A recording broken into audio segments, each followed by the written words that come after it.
Ayer domingo, de acuerdo al calendario cristiano, celebramos la denominada Pascua de Resurrección.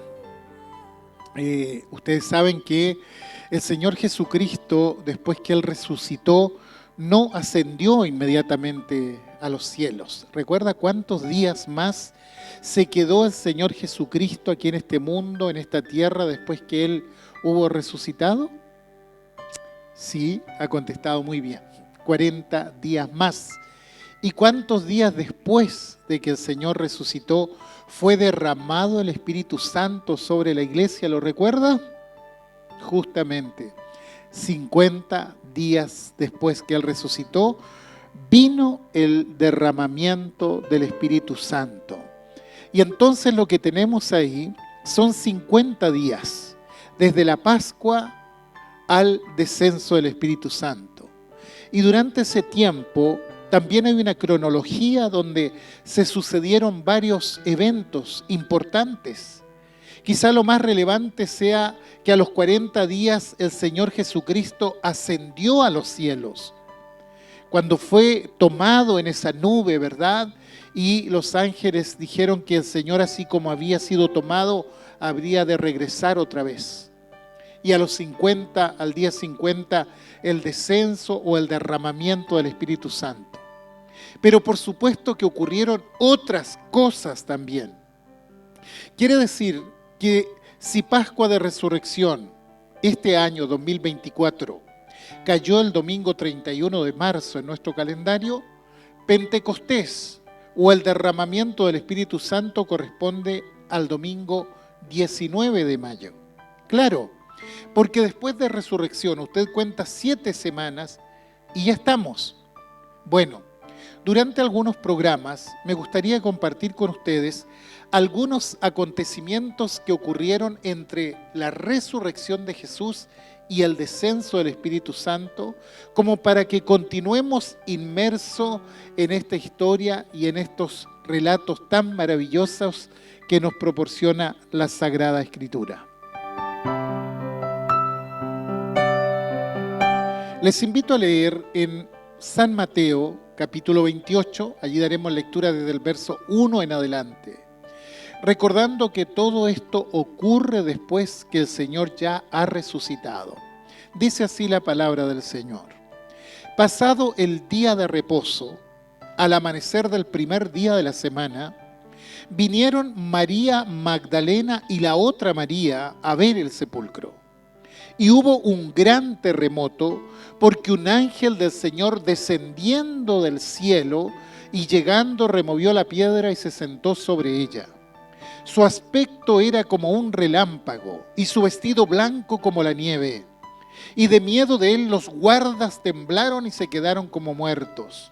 Mas el ángel respondiendo dijo a las mujeres: no temáis vosotras, porque yo sé que buscáis a Jesús, el que fue crucificado. No está aquí, pues ha resucitado como dijo. Venid, ved el lugar donde fue puesto el Señor, e id pronto y decid a sus discípulos que ha resucitado de los muertos, y he aquí, va delante de vosotros a Galilea, allí le veréis. He aquí, os lo he dicho. ¿Qué cosas ocurrieron entre la resurrección y Pentecostés? Es probable que varios o una gran mayoría de creyentes no tenga muy claro qué fue lo que pasó después. Por lo general, celebramos Pascua de Resurrección y nos olvidamos de la historia, hasta Pentecostés. Y eso que hay iglesias que ni siquiera conmemoran la venida del Espíritu Santo, el día de Pentecostés. Sin embargo, los evangelios y las cartas apostólicas nos hablan de a lo menos 10 encuentros que tuvo Jesús con personas después que hubo resucitado. En esos 40 días que aún anduvo en la tierra antes de su ascensión. En estos encuentros se nos habla de los diálogos que Él sostuvo principalmente con sus discípulos. Y Pablo, en su primera carta a los Corintios, hace una síntesis, aunque bastante apretada, de estos encuentros. No lo hace para hablar de todos, sino para subrayar algunas cosas solamente. Primera de Corintios 15, verso 3 en adelante dice lo siguiente: porque primeramente os he enseñado lo que asimismo recibí, que Cristo murió por nuestros pecados, conforme a las Escrituras, y que fue sepultado, y que resucitó al tercer día, conforme a las Escrituras, y que apareció a Cefas y después a los 12. Después apareció a más de 500 hermanos a la vez, de los cuales muchos viven aún y otros ya duermen. Después apareció a Jacobo, después a todos los apóstoles y al último de todos, como a un abortivo, me apareció a mí. Después de esto, dice, apareció a más de 500 hermanos a la vez, 500 personas. Mire, quizás no sea un grupo tan grande, pero tampoco es un grupo tan pequeño, ¿verdad? No hay muchos templos donde podamos reunir a 500 personas aquí en nuestro país. Y este dato me llama la atención. ¿Sabe por qué? Porque ¿dónde pudo haber reunido Jesús a tal cantidad de gente? Bueno, Pablo siempre habla de certezas, nunca de especulaciones. Por tanto, este no es un dato al voleo. Efectivamente, Jesús se reunió con 500 hermanos, 500 cristianos después de haber resucitado. Pero lo que Pablo no nos dice es dónde ocurrió esto. ¿Dónde ocurrió? El único lugar donde se pudo haber reunido masivamente Jesús con tantos cristianos en ese momento es en Galilea. Porque el ángel del Señor que estaba en la tumba vacía le dice a las mujeres: id pronto y decid a sus discípulos que ha resucitado de los muertos, y he aquí va delante de vosotros. ¿A dónde? A Galilea. Después de aparecerse a sus discípulos, el domingo siguiente apareció a Tomás. Pero luego de eso iniciaron un camino para encontrarse en Galilea. Y todo esto era algo que Jesús ya les había anticipado. No fue una novedad para ellos. De hecho, en Mateo 20 dice que después de haber celebrado la cena y hubieron cantado el himno, salieron hacia el monte de los olivos, y mientras van le dice a sus discípulos: heriré al pastor y las ovejas del rebaño serán dispersadas, pero después que haya resucitado, iré delante de vosotros a Galilea. Y también Marcos 14:28 dice: pero después que haya resucitado, iré delante de vosotros a Galilea. Ahora, sin duda, todos recordamos el efecto devastador que tuvo la cruz en la vida de los discípulos de Jesús. Fue como si hubieran vivido un sueño que terminó en una pesadilla. Ninguno realmente esperaba la resurrección. A pesar de que hablaban del poder de Jesús, del compromiso que tenían con Él, Pedro mismo lo niega porque él piensa que ya todo está perdido. Tomás lo niega abiertamente: no creo esto. María Magdalena va a la tumba, ¿a qué? A buscar un cadáver. Y a pesar de que recibe la noticia de que ha resucitado, se queda allí, llorando porque no sabe a dónde han puesto el cuerpo de Jesús. Todo esto nos muestra la devastación interna que tenían todos ellos en ese momento, de la forma en que les había impactado la muerte de Jesús en la crucifixión. Ahora, yo creo que ninguno podía dudar del poder de Jesús. Ellos habían visto los milagros de Jesús. Habían visto lo que Jesús hacía con los que estaban tullidos. Vieron cuando le devolvió la vista a Bartimeo. Vieron cuando resucitó a Lázaro. De modo que era difícil dudar del poder de Jesús después de todo eso. Sin embargo, no creían que Jesús fuera todopoderoso. Y hay una gran diferencia entre alguien que tiene poder y alguien que es todopoderoso. Y esto se lo va a subrayar Jesús cuando se despide de ellos y les dice: toda potestad me es dada en el cielo y en la tierra. Él está subrayando algo que ellos no creían. Ellos no creían que Jesús realmente tuviera poder sobre la muerte. No creían que Jesús podía resucitar. Ahora, si ellos estaban devastados, desolados, ¿cómo creen que estaba el Señor? De seguro igualmente estaba desolado por la incredulidad de sus discípulos.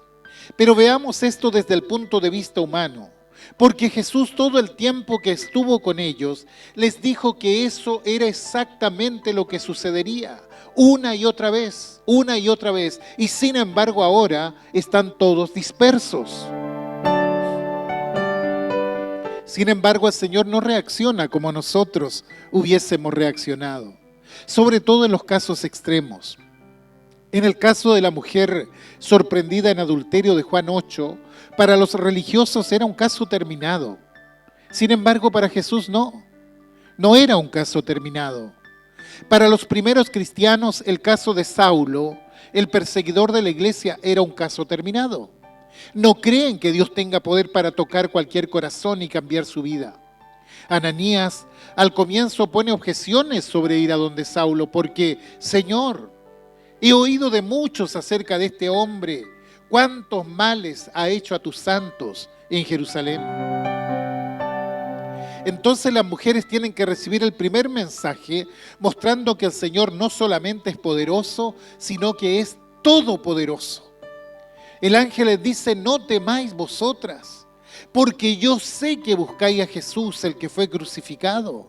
No está aquí, pues ha resucitado. En otras palabras, yo sé que ustedes no creen. Yo sé que ustedes andan buscando un cadáver, pero no está aquí, ha resucitado de los muertos, como lo había dicho.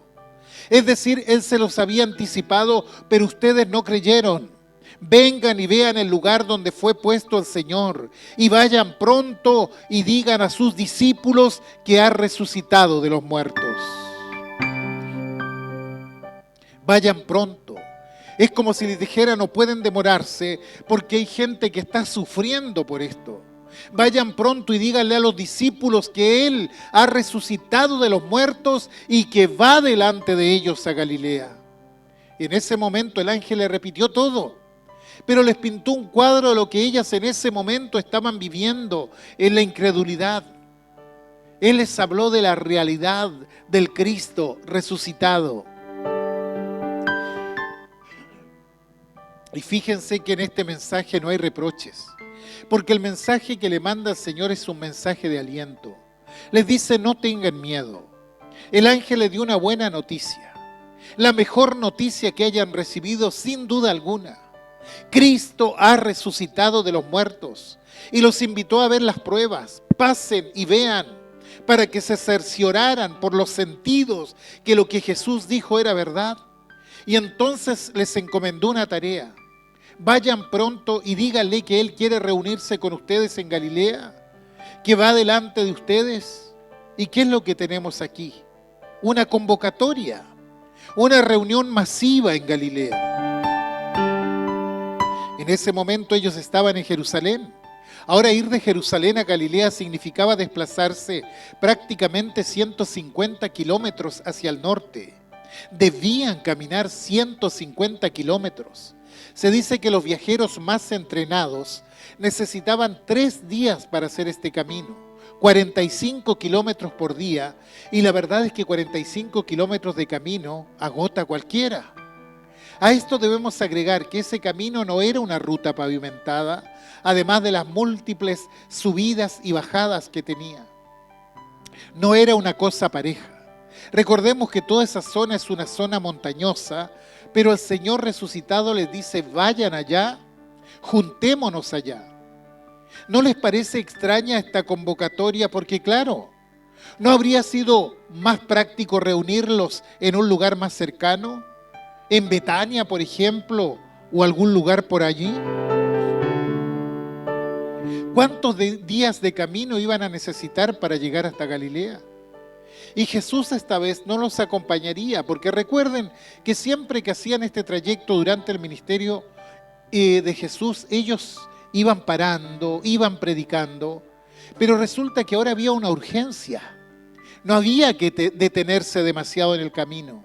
El lugar de reunión estaba determinado, debía ser en Galilea. ¿Por qué Galilea? Lógicamente, porque prácticamente todos ellos estaban ligados a Galilea. La misma gente identificó a los apóstoles como estos son galileos. En Hechos 2, cuando hablan en otras lenguas por el poder del Espíritu Santo, quiere decir que en Galilea estaban las raíces de ellos. No son galileos estos que hablan, porque allí estaban sus raíces familiares, sus raíces espirituales. Allí se habían encontrado con Jesús. Todo comenzó en Galilea. Y por supuesto que las raíces son muy importantes. Entre paréntesis, me temo que las nuevas generaciones no están dando la verdadera importancia que tienen las raíces. En mi caso particular, mis raíces familiares y espirituales están en Chiloé, en Quellón. Y claro, hemos adoptado en nuestra ciudad actual, esta ciudad donde vivimos actualmente, la hemos adoptado como algo muy importante, mayormente desde el punto de vista ministerial. Y aunque somos muy bien tratados en este lugar, prácticamente no hay día en que uno no piense en el lugar donde salió. Pero no porque eche de menos nada de eso, sino porque allá están las raíces. Y yo me imagino que los que han tenido que emigrar entienden perfectamente lo que estoy diciendo, lo que significa este tema de las raíces. Piense, por ejemplo, en los extranjeros que llegan a nuestro país. Ellos no solo dejan sus familias, sus ciudades, sino su país, algunos hasta su cultura, algunos hasta su idioma eventualmente.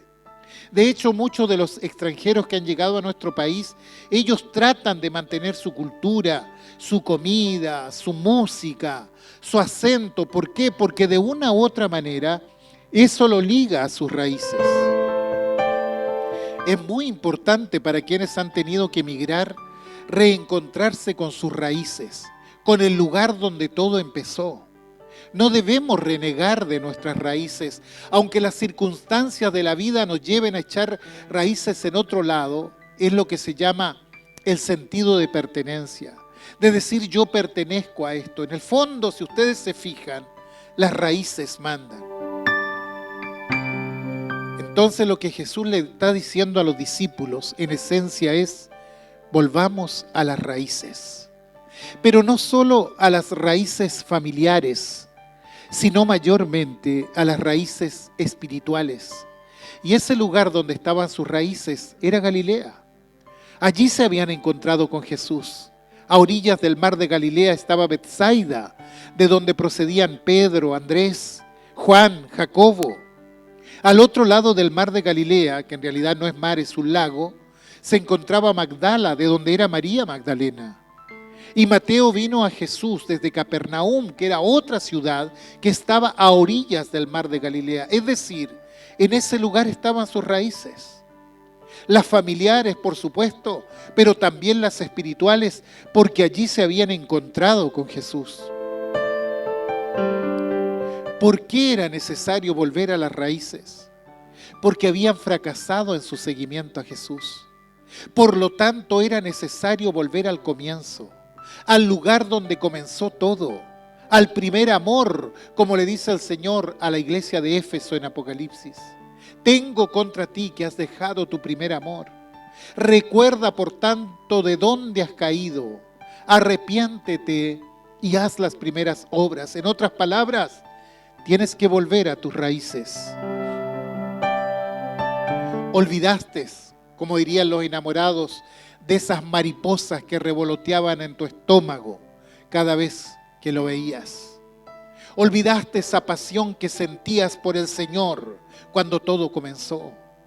Cuando no había frío, no había calor para congregarse, para salir a predicar, no había cansancio para orar. ¿Lo recuerda? Allí están las raíces espirituales. Y nuestras raíces espirituales, así como las raíces que tenemos en la sociedad, tenemos que cultivarlas para que fructifiquen. El crecimiento de esas raíces no depende de lo que Dios hace, sino de lo que nosotros hacemos. Deliberadamente, voluntariamente debemos arraigarnos en aquello que el Señor enseñó. La fe, mi estimado, es un acto personal. No viene con nosotros. Dice la Escritura que la fe viene por el oír. Y cuando oímos la palabra de Dios, entonces se mueve la fe. Y hay un momento en que nosotros tenemos que tomar una decisión personal, porque Dios no invade a nadie. La decisión de aceptar esa fe o no aceptarla, de creer o no creer, ese es un hecho absolutamente personal. Cuando Pablo le escribe a los colosenses, dice: de la manera que habéis recibido al Señor Jesucristo, andad en Él, arraigados y sobreedificados en Él. Quiere decir que las raíces las tenemos que cultivar nosotros, y son las raíces de nuestra vida espiritual.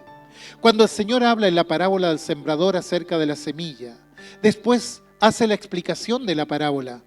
Y dice: el sembrador es el que siembra la palabra, y la semilla es la palabra de Dios. Quiere decir que nos da todas las claves. Después dice: miren, las que caen entre piedras brotan pronto porque no tienen profundidad de tierra. Pero sale el sol y las quema. ¿Por qué? Porque no tienen raíz. Dice: estos son los que oyen la palabra y al momento la reciben con gozo, pero como no tienen raíz, esa fe es de corta duración. En el fondo está diciendo que hay algo que son las raíces que dependen de mí en lo personal. Soy yo el que decido arraigarme, y arraigarme es un mandamiento de la palabra de Dios. Soy yo quien decide profundizar su vida espiritual. Si la semilla no está arraigada, entonces los mismos afanes de la vida, el engaño, las riquezas, la codicia van a terminar por ahogar la palabra puesta en el corazón de la persona. Hay que tener cuidado con eso, porque vivimos en una sociedad que no quiere que nos arraiguemos en Cristo. A cambio nos ofrece una cantidad de cosas para que nuestras raíces se hundan allí. Pero nosotros sabemos que nuestras raíces tienen que hundirse en Jesucristo y hundirse en la palabra de Jesucristo y en los mandatos de Él. ¿Por qué? Porque si no, somos infructuosos. Por eso debemos vigilar sobre nuestra vida espiritual. Lamentablemente hay muchos cristianos que viven en continuos conflictos, tanto consigo mismos como con los demás. Y siempre los factores que desatan esos conflictos es la falta de plenitud en la vida, la falta de raíces arraigadas en Cristo. No echaron raíces espirituales, y cuando no se echan raíces espirituales profundas, entonces la vida comienza a tambalear. Aún la vida cristiana comienza a tambalear. Cuando Pablo escribe a los Efesios una carta maravillosa, donde habla de la grandeza de la obra de Dios, de eternidad a eternidad, cuando llega al capítulo 3 dice: por esta causa doblo mis rodillas ante el Padre de nuestro Señor Jesucristo, para que habite Cristo por la fe en vuestros corazones, a fin de que arraigados y cimentados en amor, seáis capaces de, en el fondo, seáis capaces de seguir creciendo, seáis capaces de dar fruto. Y Pablo dice: yo oro por esto, que ustedes tengan raíces profundas. Y creo que esta es una oración que tenemos que hacer por nosotros y por nuestros hermanos. Les convoco que oremos por esto, por todos los cristianos, para que puedan tener raíces profundas en la fe, para que no vivamos vidas que fracasan, que tropiezan ante los problemas, sino que realmente nuestra vida sea una vida plena, sea una vida grande, una vida que honre realmente al Señor, una vida de rendición, porque si no tengo buenas raíces, no voy a fructificar, y si no fructifico, no seré de bendición para los demás. Ahora es cierto que Dios es el que da el crecimiento, pero somos nosotros los que debemos preocuparnos por eso. No es que yo hago lo que se me antoja y crezco igualmente porque Cristo está en mí. No. No debemos. Nosotros debemos crecer en Cristo Jesús, pero en acuerdo a la voluntad de Cristo. A los padres que están criando les recuerdo que deben cultivar las raíces de sus hijos desde el principio. Ahora, por supuesto que para cultivar las raíces no hay que producir temor, porque he conocido padres, mamitas, que le hablan a sus hijos acerca de Dios como si fuera el coco prácticamente, o el viejo del saco. Mira, no hagas esto porque Diosito se enoja. Mira, no hagas esto porque Diosito te va a castigar. No, háblele de un Dios que lo ama, que está buscando permanentemente el bien de ellos y que está dispuesto a estar con ellos. Creo que los padres deben tener 3 preocupaciones en referencia a sus hijos. Preocupación por su estado físico, preocupación por su estado intelectual y preocupación por su estado espiritual. Yo he escuchado a padres que dicen, cuando sea grande, mi hijo, él va a elegir su propio camino. El problema es que cuando ya es grande, ya perdió a su hijo, espiritualmente hablando. Alguien puede decir, pero la fe es un asunto personal. Sí, claro que es un asunto personal. Nadie puede tomar la decisión por otro. Pero también comer es un asunto personal. Sin embargo, desde pequeñitos a sus hijos, usted le marca lo que debe comer para que sea sano o no. O usted deja que su hijo pequeño coma cualquier cosa. Bueno, cuando sea grande, verá qué es lo que se va a servir, porque ya cuando sea adulto va a poder tomar sus propias decisiones. Pero ahora que es pequeño, usted es responsable de su alimentación, ¿verdad? Y lo mismo pasa con lo intelectual, pues. Yo no sé de algún niño que le guste ir a la escuela. Yo los veo en las mañanas.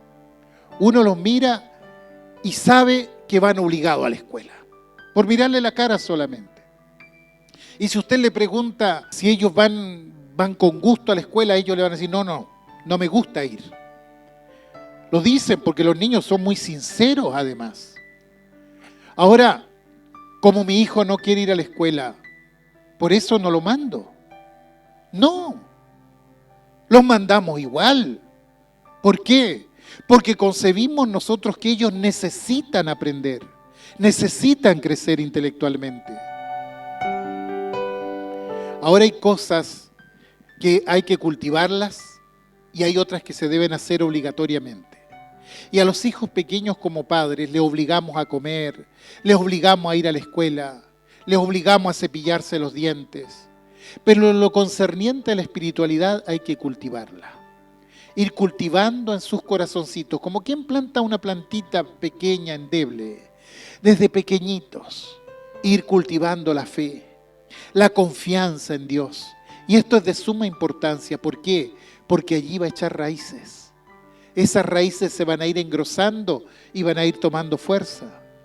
Pablo escribió a los colosenses y les dice, por eso, habiendo recibido a Jesucristo como su Señor, deben comportarse como quienes pertenecen a Cristo, con profundas raíces en Él, firmemente basados en Él por la fe, como se les enseñó, y dando siempre gracias a Dios. Eso está en el capítulo 2, versos 6 y 7. Y yo digo, con la ternura que ministra Pablo a los colosenses, como diciendo, hijitos, no se olviden de estas cosas. No se olviden de que hay que profundizar las raíces. No se olviden que hay que darle gracias siempre al Señor.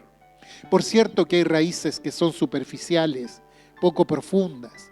Y las raíces poco profundas producen vidas endebles. Al primer viento todo se viene abajo porque no hay firmeza.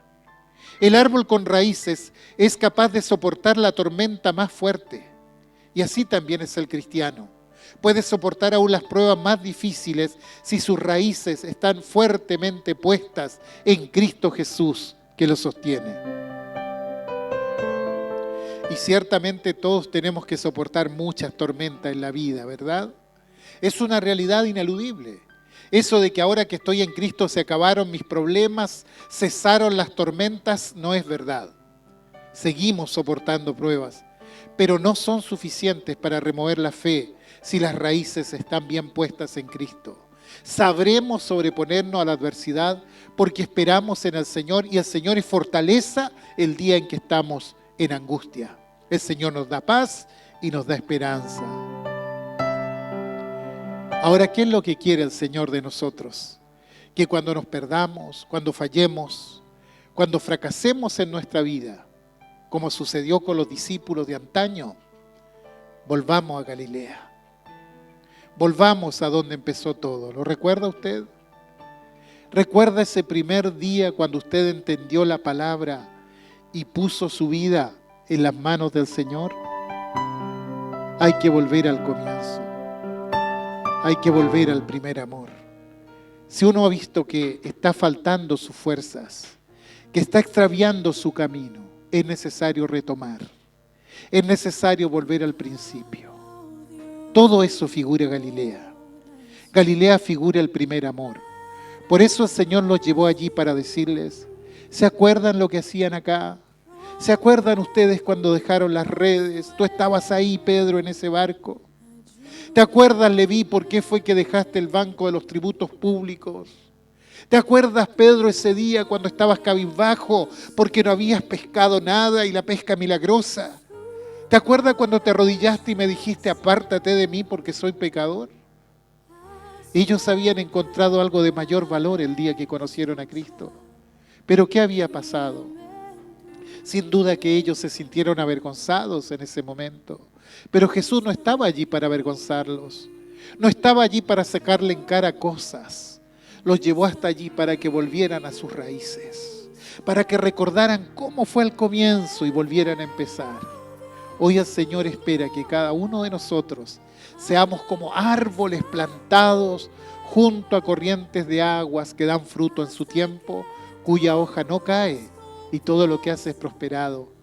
Que ojalá todos podamos demostrar aquello, pero si no, pongámonos en las manos del Señor y digamos, Señor, creo que debo volver a mis raíces espirituales, a mi primer amor, aquella experiencia cuando tú me saliste al encuentro y me señalaste por mi nombre y tuviste misericordia de mí y perdonaste mis pecados.